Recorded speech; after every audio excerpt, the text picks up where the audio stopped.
He comes and goes without leaving a trace, only appearing at the most critical moments.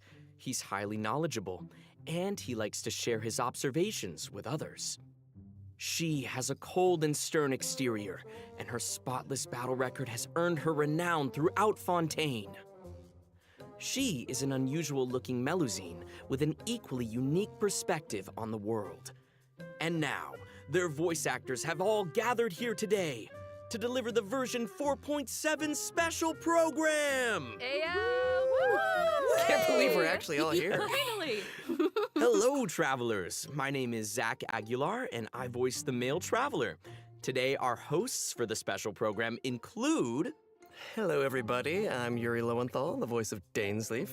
You may know me from all those new character intro videos and occasionally dropping lore on y'all. And I'm Sarah Williams, the voice of the head nurse at the Fortress of Maripede, Sigeween. She's there keeping everybody all healthy and nice and making sure everybody feels good. And hey everyone, I'm Crystal Lee, the voice of Fontaine's champion duelist, Clorand. Pew pew pew, let's get it. All right, nice. So we've got a traveler, a man of mystery, a duelist, and a healer. I think it's the perfect adventuring party. What a wild coincidence, you guys. I just received an invitational letter to a new domain. Yeah, that's Yeah, not a imagine that. coincidence. Gee willikers, where did that come That's from? just destiny. Yeah, definitely. You know, this new domain seems to be right behind us, but in order to complete the challenge, we'll need to tackle several missions first. Well, then what are we waiting for? Let's do this! Traveler, Paimon, would you join us and play Marechaussee Hunter Judgment Day? This script was adapted from the real history of the Marechaussee Hunters. You all will play the role of hunters from a bygone era and resolve a series of events unfolding in the capital.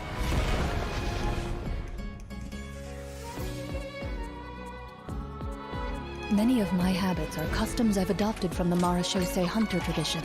They fought against monsters, while I fight against lawbreakers. For when I draw my blade, I am but an instrument of Fontaine's law.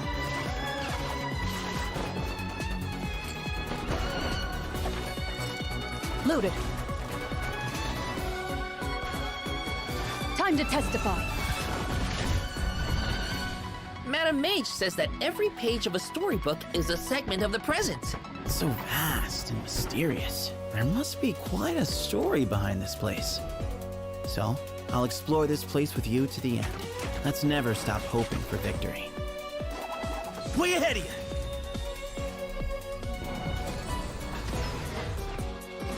Move or be moved! Not that I doubt your fighting ability, of course. It's just so much more dangerous in there than I ever imagined. Oh, well, if it hurts, just let me know. Let's blow bubbles!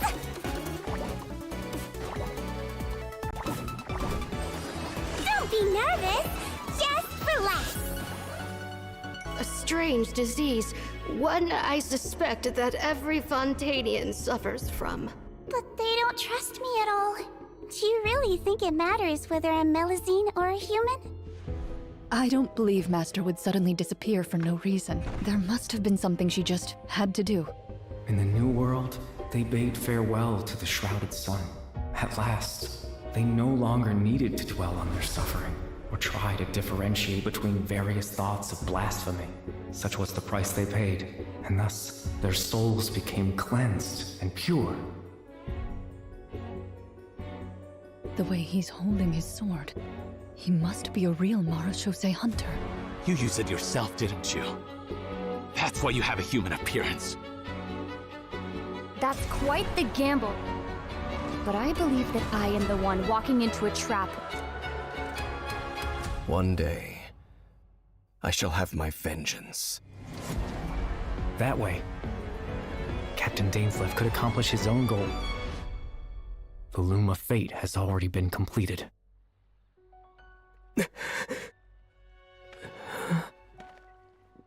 Traveler, let me ask you this. Do you believe your sibling to have betrayed you?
It looks like our first mission is here.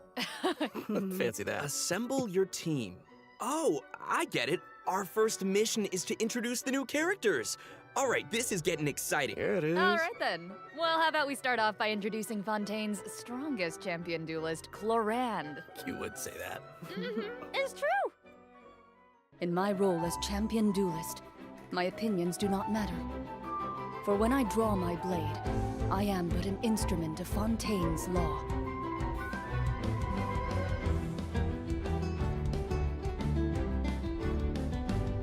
Ready.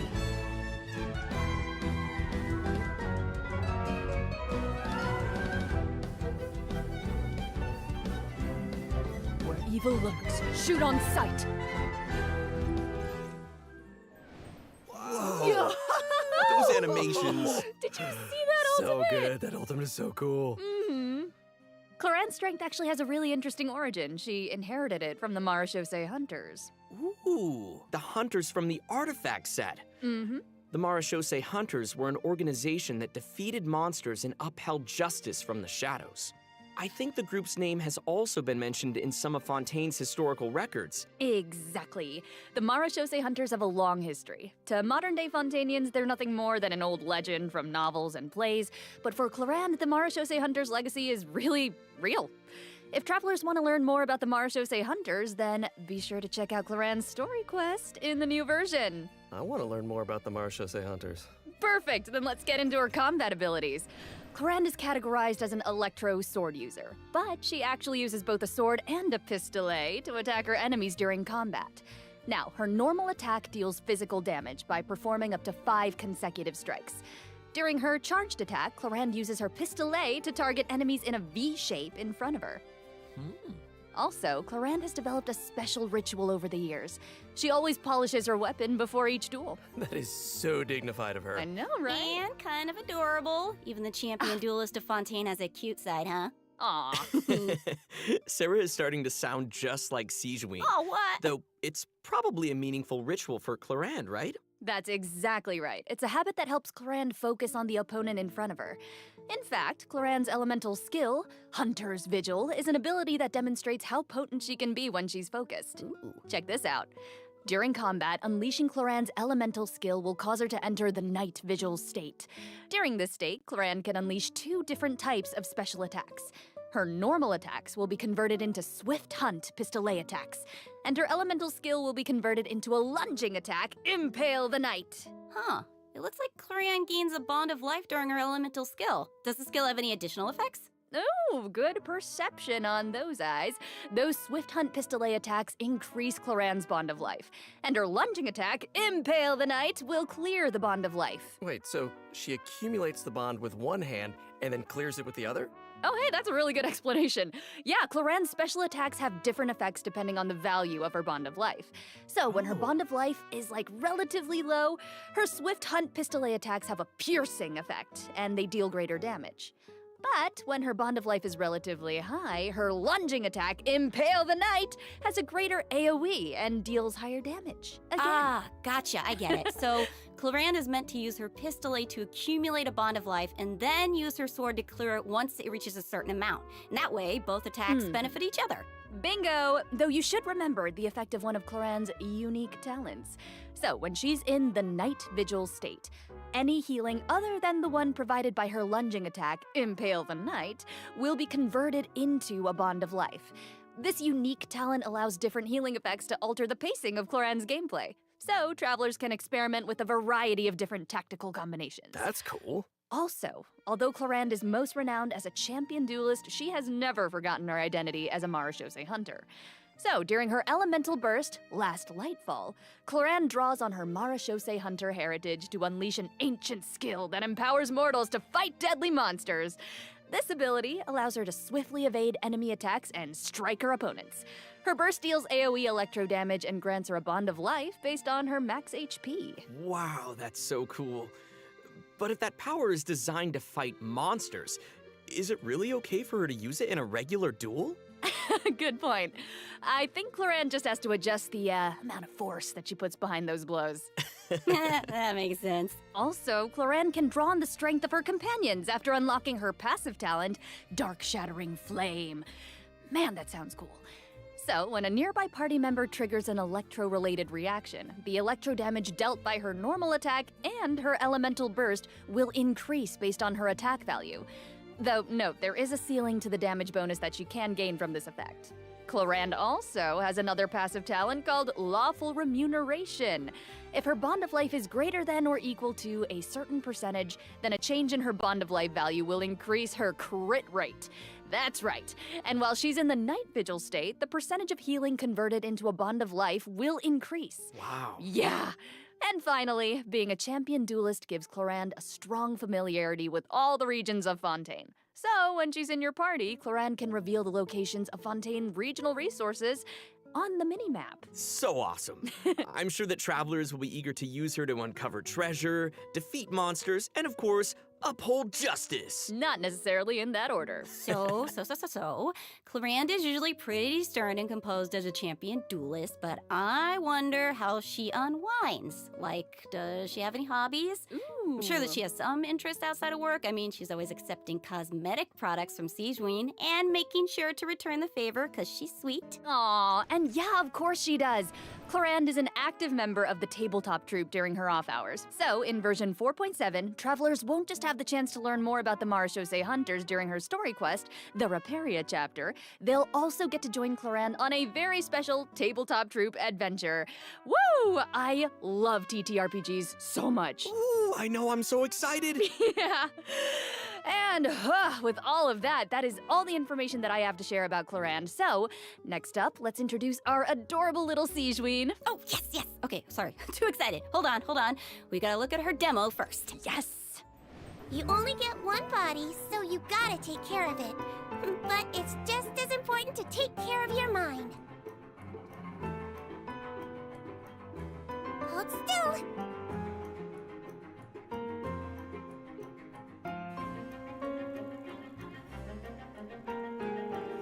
You might feel a little prick.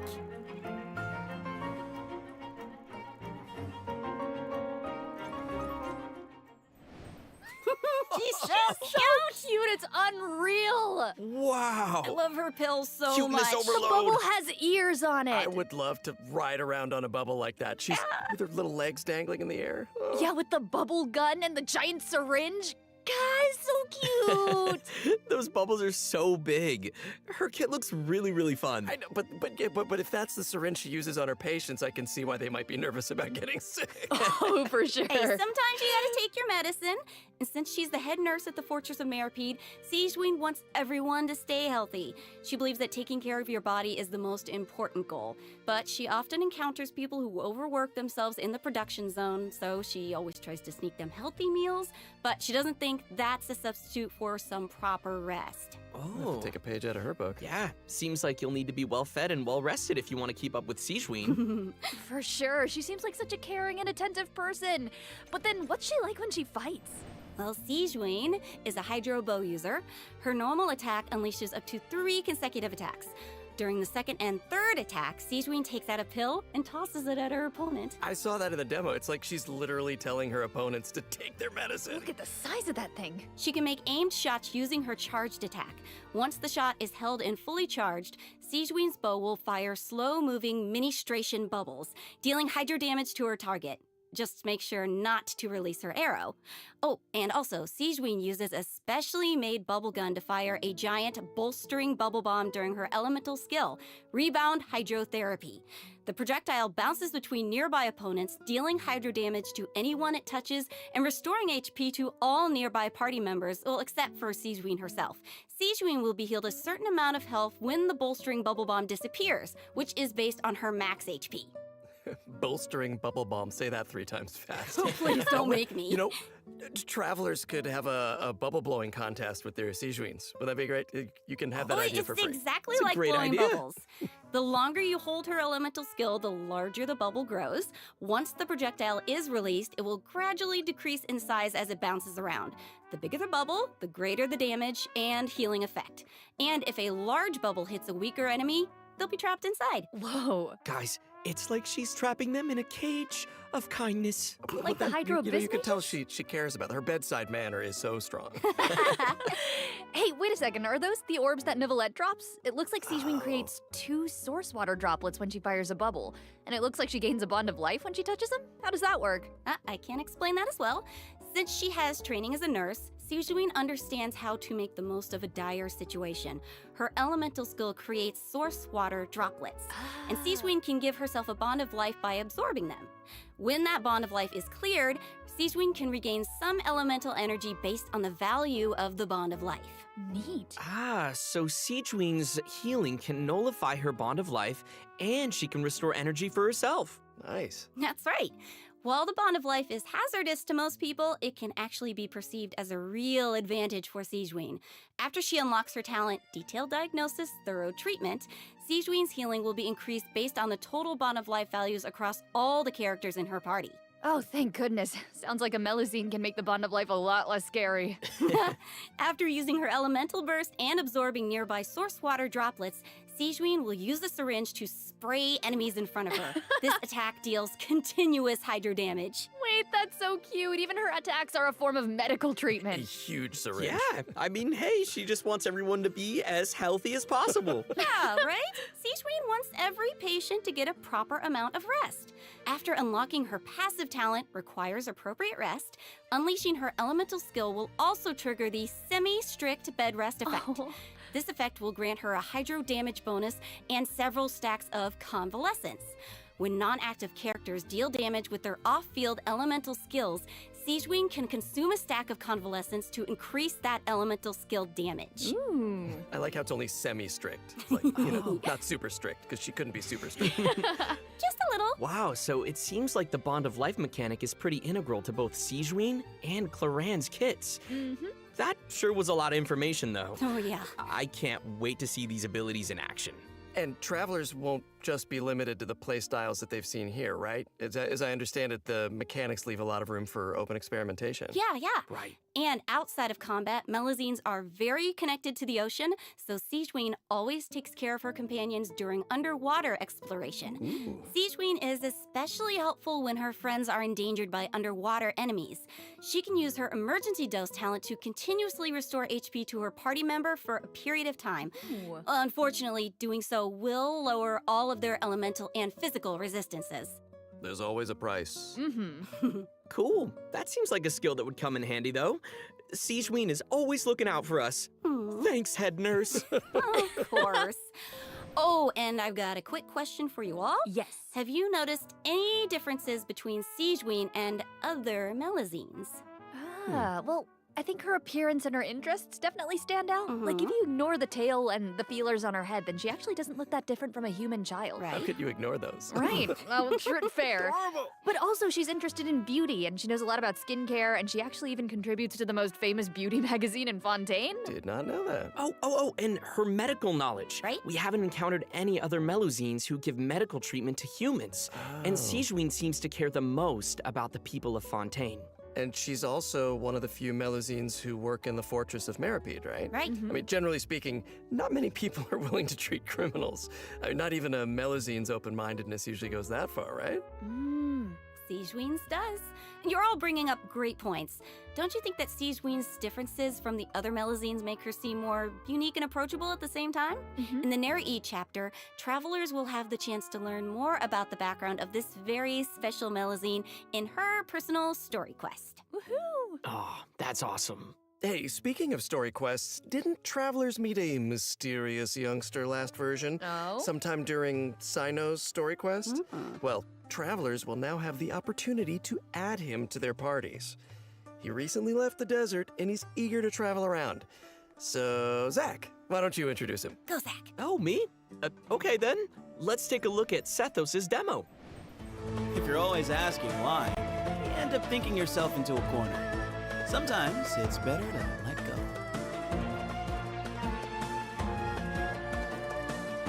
Give me some space.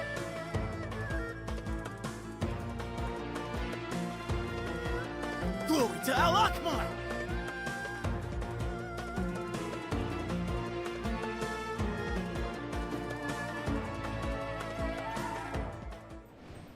Oh, Okay. His design is so cool. He looks amazing. Yeah, the clothes and the hair, I love it. Right? Sethos didn't just get power and wisdom from his desert heritage, he's also talented in archery. Sethos has always loved hiking, and he has a great sense of direction. Whether he's exploring the desert or the rainforest, he knows the roads like the back of his hand. And he always knows where to find the best regional specialties. Ooh. Yeah, you probably know where this is going, but I'll say it anyway. When Sethos is in your team, he'll reveal the location of Sumeru regional specialties on the minimap. Nice. Cool. Wait, so I'm curious. He's lived in a remote desert for his entire life, and he carries the weight of such an ancient legacy. To me, it seems like someone with that kind of upbringing would either be, like, really introverted or just super arrogant, but Sethos doesn't seem like that at all. Yeah, you're absolutely right. Sethos is a very open-minded and cheerful person. As the successor to the mysterious Temple of Silence, he had more educational opportunities than other people who live in Sumeru's desert. His responsibilities drive him to learn about other people and places. He has a very open mind, and he tries to be optimistic. In fact, his personality is a huge help in getting along with other people. So wait, that sounds like... are you saying he's a social butterfly? I guess. He's a pretty busy guy, and he lives a pretty varied lifestyle. And he's around the same age as the General Mahamatra Sino. He occasionally visits the academia, he's always trying to make friends in Sumeru City, and he enjoys browsing goods at the Grand Bazaar. But we've already talked a lot about his hobbies. Let's move on to what he can do in combat. Yes. Sethos' aim shot has a special variant when charged to level 2. He can't move when his attack is charged to its second level, but it allows him to fire a powerful shadow-piercing shot that can pierce enemies, dealing electro damage to targets in its path. Sethos' talent, Black Kite's Enigma, can decrease the charging time of his aim shot by consuming elemental energy. Some elemental energy will also be consumed after releasing the shot. Nice. Ooh, useful. Yeah, and also I noticed his aim shots take a really long time to charge. So I think that means players need to store up elemental energy to fire the shadow-piercing shot faster, right? Hey, wait a minute. I feel like this is the first Genshin Impact character who actually consumes elemental energy while firing aimed shots. What? Yeah, you're right on. Hey. That's why Sethos has an elemental skill that helps him restore elemental energy. Useful. It's an ancient ritual that deals AoE electro damage, and it also restores elemental energy whenever a hit on an enemy triggers an overloaded, electrocharged, superconduct, electro swirl, quicken, aggravate, or hyperbloom reaction.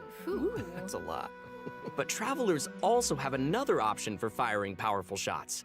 By unleashing his elemental burst, Sethos will perform an ancient ritual that was passed down from King Deshret's era. He will enter the Twilight Meditation state, converting his normal attacks to enemy-piercing dusk bolts that deal increased damage based on his elemental mastery. Oh, that's cool. That sounds like a mini version of the shadow-piercing shot, only it doesn't take as much time to fire. Useful. Okay, also it seems like the records of King Deshret have a lot of powerful abilities, so between you and me, does that mean Sethos has mastered other mysterious rituals and techniques? Of course! Yo. I'm sure that the Temple of Silence has a whole archive of secrets. One of his other talents will also increase the damage dealt by a shadow-piercing shot for a period of time based on his elemental mastery. Okay, all right. Sounds like the Temple of Silence is a real impressive legacy. No kidding. So many ancient rituals. Sethos is definitely a talented fighter who can make full use of his martial heritage. He's similar to Colorand in that sense. Yeah. Oh wow, we finished the first mission. Nice. I wonder what the next one's gonna be. Let's get it. Oh, it looks like we'll have to uncover hidden secrets in our next mission. Why are all you guys looking at me? Well, I mean, secrets are kind of your area of expertise. All your character does is speak in riddles. Speak plainly, sir. Yeah. Okay, that's a good point.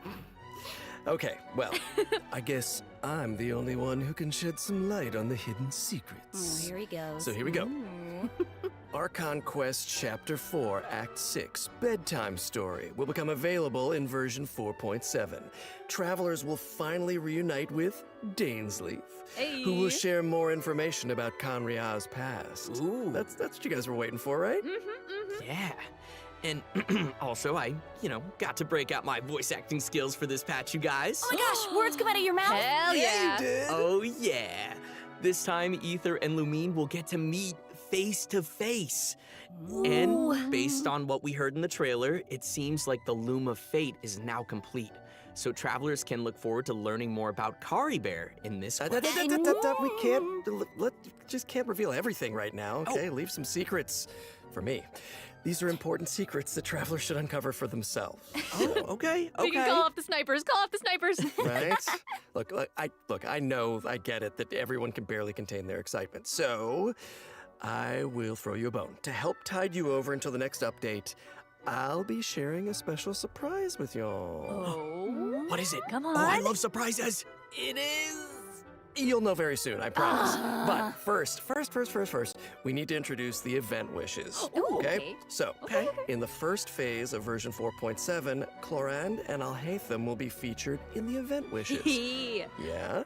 Sethos will be the new 4-star unit that appears on this event wish banner. And in the second phase of the version, travelers can look forward to event wishes from Sigewinne and Farina. And, because there's never enough, a new 5-star sword, Absolution, and a new 5-star bow, Silver Shower Heartstrings, will also be featured on their respective weapon banners. They look so good.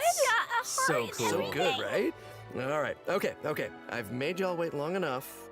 Let's bring out the surprise. Yes! I hope everyone enjoys it. Let's go.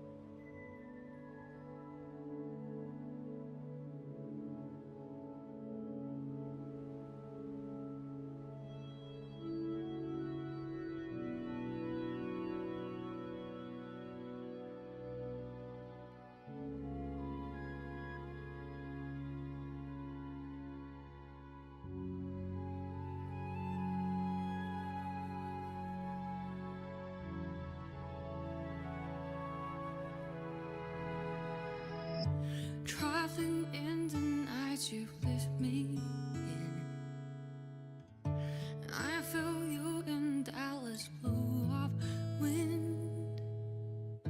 Even over I can find you out. The answer is not far off now.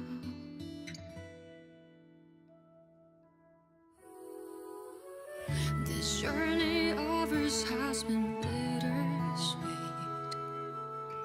Close my eyes, wondering what you would have dreamed if you were here standing next to me. Would you know how I feel and see what I see?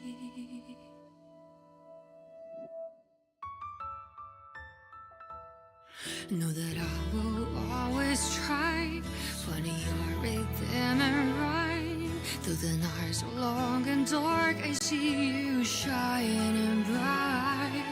And no matter where you are, you've come with me this far, showing the way when all is falls apart.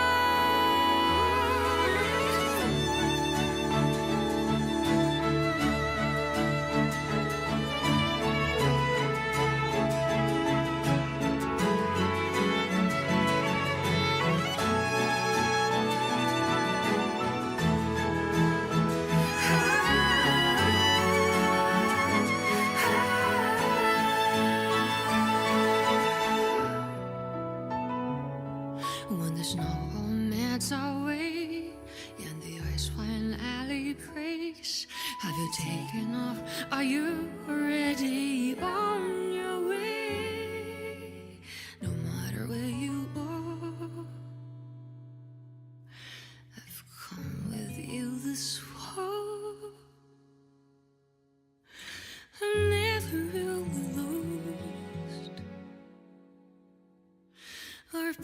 we shall be crossed.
Welcome back, travelers. Thank you, thank you. Hey. I think it's about time we introduce this domain behind us. Yes, yes, bring on the challenge. I'm so ready. Dun dun You dun. sound ready. The location of this challenge seems pretty intriguing. Paimon and the Traveler discovered a secret room within the Mondstadt Library, and they've received an invitation to participate in a mysterious performance. Oh, I love secret rooms in libraries. I've always wanted one. So that's right, the all-new event, Imaginarium Theater, will become available in version 4.7 for travelers who are adventure rank 35 or higher. Nice. Wait, so this is a library? Mm-hmm. Wow. The coolest library. I know, it looks a lot different from what I imagined. It's huge. Yeah, it kind of looks more like a magic castle. Right? So cool. I would live there. Please. So, travelers will encounter a concierge in the area who calls himself Wolfie. Aww. I know, he's so cute. Wolfie. He'll reveal that this room was created by a mage and that he's waiting for a guest to take the stage. He is also a poet.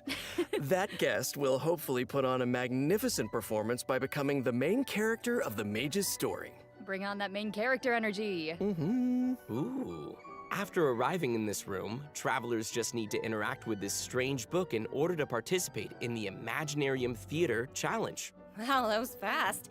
But what kind of challenge is it? Oh, let me tell you. Imaginarium Theater contains a series of combat challenges with different battle conditions. Now, only characters who wield specific elemental types will be allowed to participate, so travelers will have to select characters who meet the requirements of the challenge.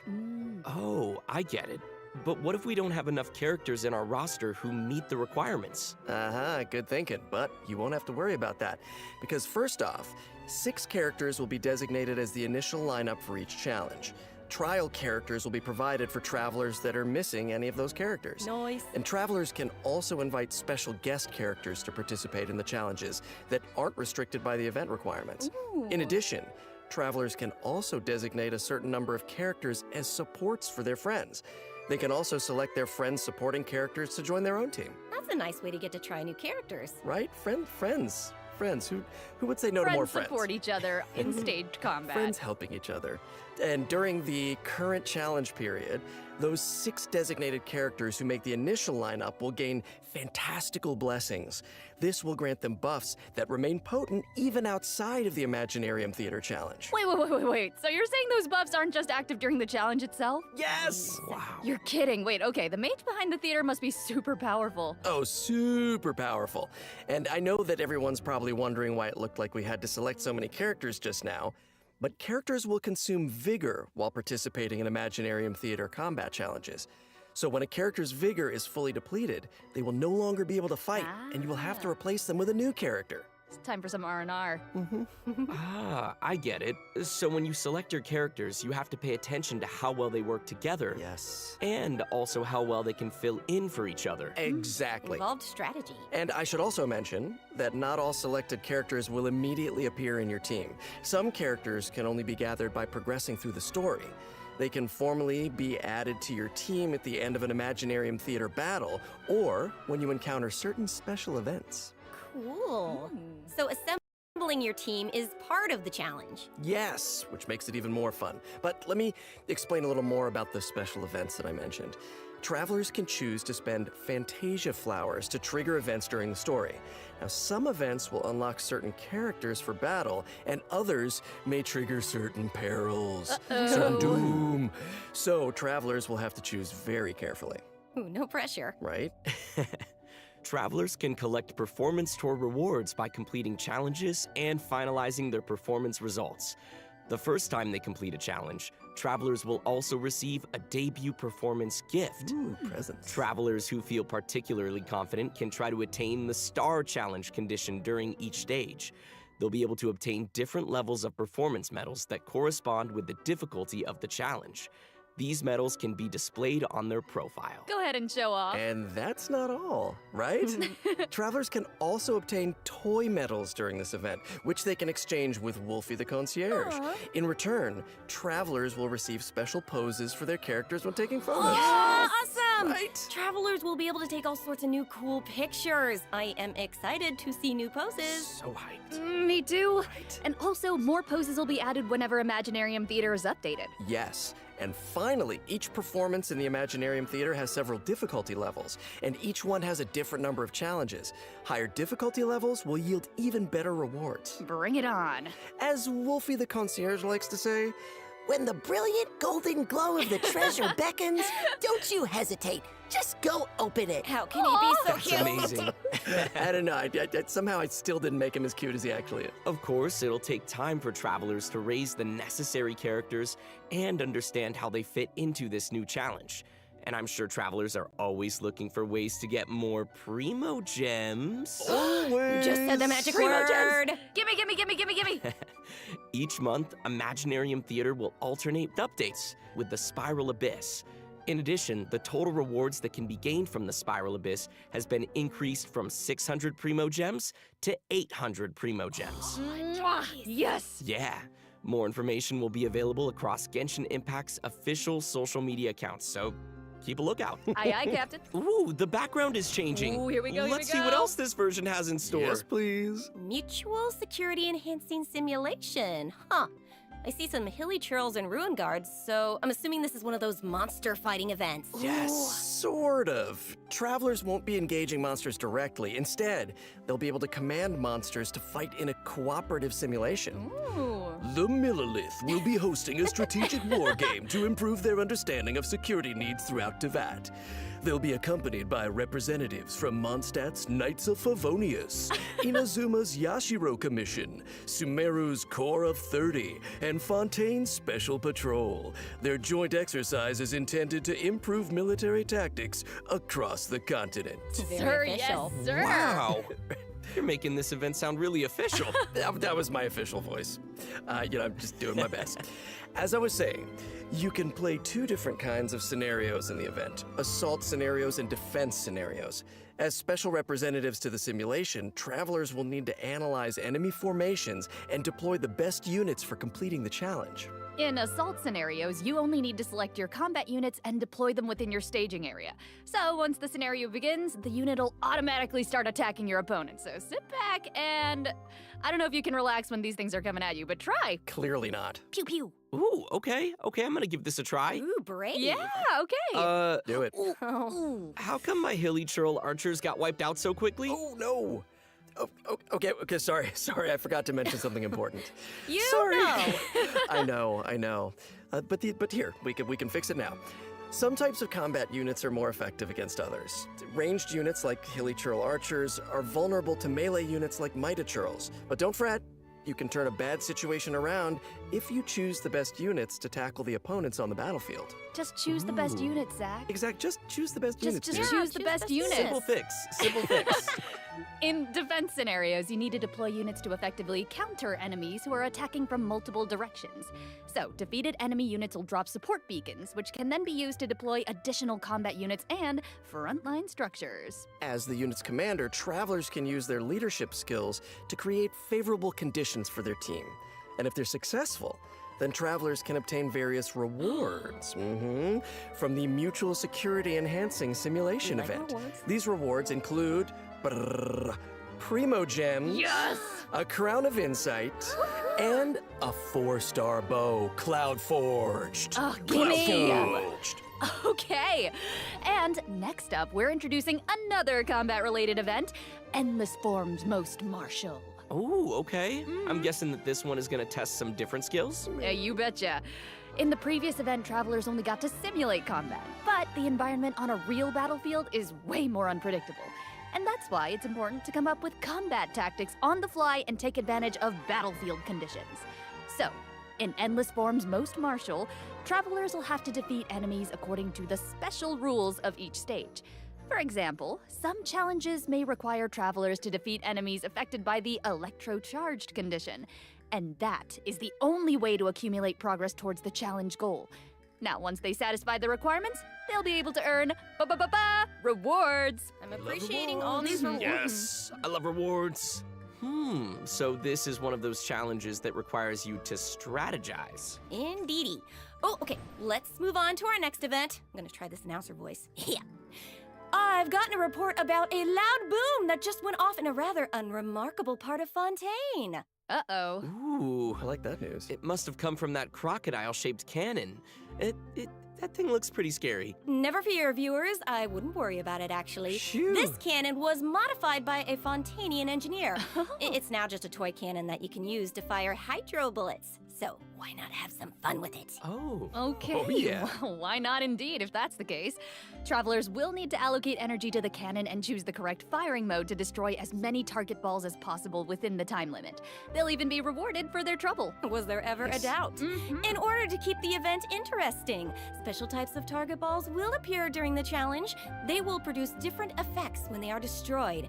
So, be sure to check it out for yourselves in the new update. Cool. You guys, that's my kind of old school arcade games, because I'm an old school, I'm just old. Anyway. No, it's like, oh, no, not that. Our next event takes place in the land of Mondstadt. Travelers will encounter a familiar light novelist who recently completed a new script. Travelers who follow her script will be able to embark on a wondrous journey of literature and imagination. And the script will lead travelers to mysterious locales where they will have the opportunity to earn rewards. That is, if they can evade bullet curtain assaults from, various mechanisms and collect enough labyrinth coins. No big deal, you can do it. Easy peasy. Wicked warlocks will also be scattered across the field. Ooh, alliteration. I like it. If you defeat them, then you can earn even more coins. Ooh, it looks like we'll have to move really skillfully if we want to avoid all those attacks. No pressure. But hey, don't worry. Travelers can take advantage of adventure techniques to gain special buffs. So these buffs will make the oncoming bullets a lot easier to deal with. You'll also be able to get rewards more easily if you're smart about how you use them. That sounds great. So great. Speaking of strategies, the new version will be adding more updates to the Genius Invocation TCG.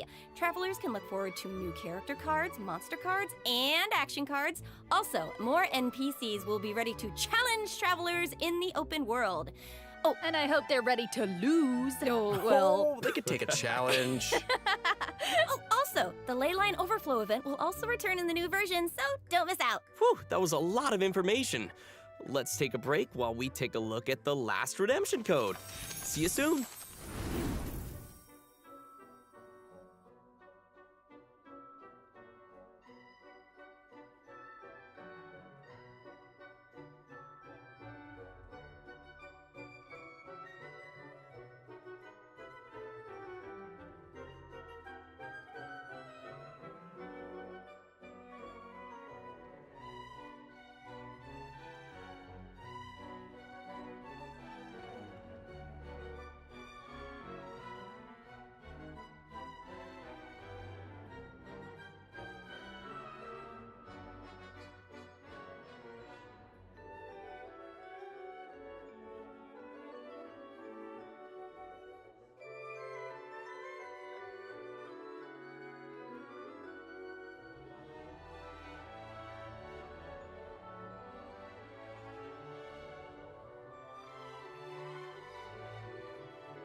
And we're Welcome back, everybody. We're back. We're back. Hello. Welcome back to the version 4.7 special program.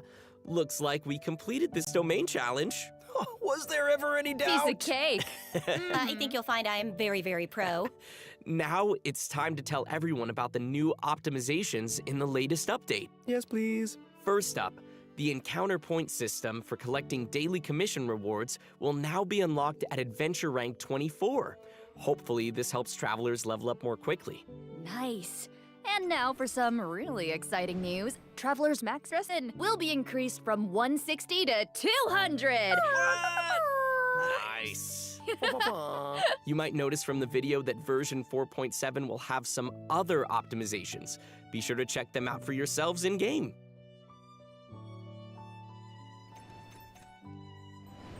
All right, that looks like all the information we have to share today. Bye, travelers. What? What?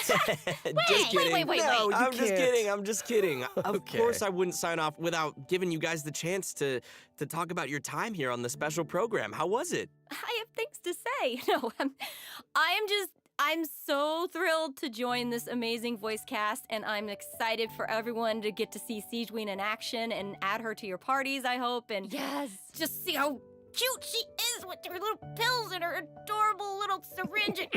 Take it.